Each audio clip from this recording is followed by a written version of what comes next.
Hello, my name is Michael James. I'm the Managing Director of Origin Fire Consultants. Today I'm going to talk to you about creativity and fire engineering. So what is creativity?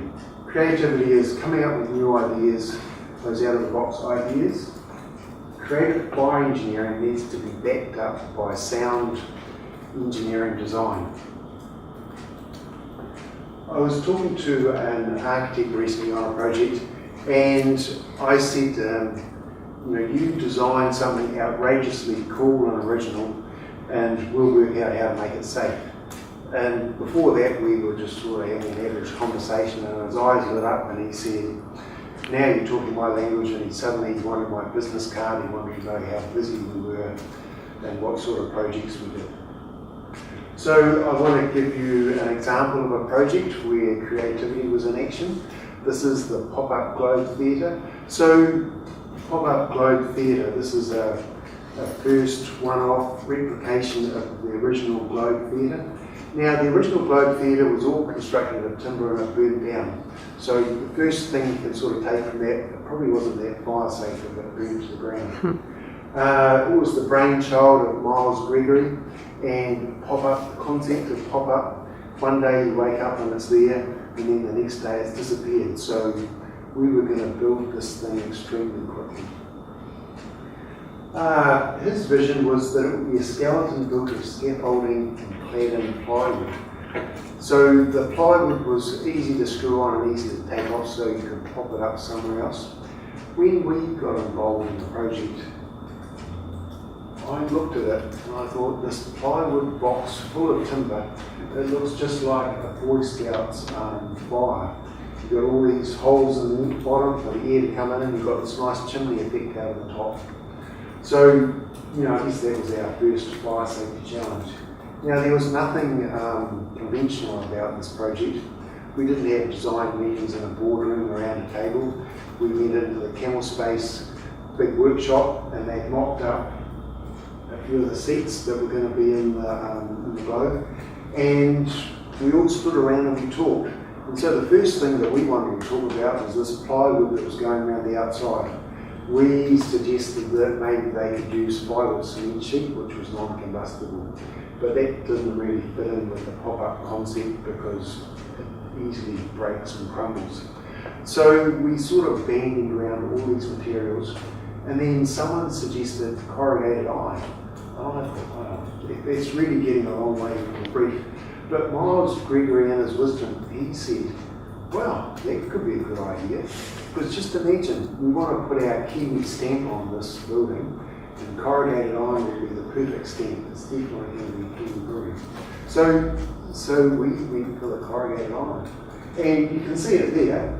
It doesn't, once it's all painted up, it doesn't really stand out as being a corrugated iron building, but it certainly met the concept of pop it up and take it down. And it was easy to paint it and make it. The next thing we had to do was to get the people out. So this place was jam-packed, it was very popular, and it had a capacity of around about 900 people. So, there was a fair number of people in there that we had to get out safely. The first thing we wanted to do was to alert people. So originally, to meet compliance and code requirements, we needed to have a smoke detection system in there. But this proved to be not really a workable solution, because the concept of a pop-up, it popped up and it wasn't waterproof, so when it rained, the rain came through the roof and you had to wear your raincoat, all part of the experience. And if we had had smoke detectors in there, they would have short-circuited and we would have had alarms going off all the time. Anyway, the contractor, in his wisdom, he chose something much simpler. Because we were the fire safety engineers, at the end of the day we had to underwrite the design in a way, and we satisfied ourselves it was safe. So we had to go through a thinking process. Well, is a lesser alarm system still safe enough? And the Globe had some beneficial features about it.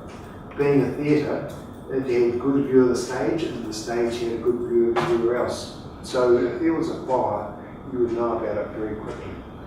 There were trained staff. before every performance they had a little team talk, and they knew what to do in the event of a fire or any other emergency, and they were on hand to usher people or activate the alarm. And being a focused activity where we were all looking at the stage, if an actor came on stage and said there was a fire, we're stopping, you had to leave, we would all get the message straight away. So in the end, a simple warning system, just consisting of sirens and alarms, was all that was needed. The second thing, we warned them how to get them out. So we sat in these mock-ups, and we walked up and down the aisles, and we walked up and down the steps thinking about how to get it safe. Because, Shakespeare, in Shakespeare's day, he didn't have all these codes and regulations that he had to deal with. People were smaller and nimbler. So he didn't design a globe theatre to comply with the New Zealand Building Code. So I guess what was the cool thing about this, because we had the mock-up, we were able to try things.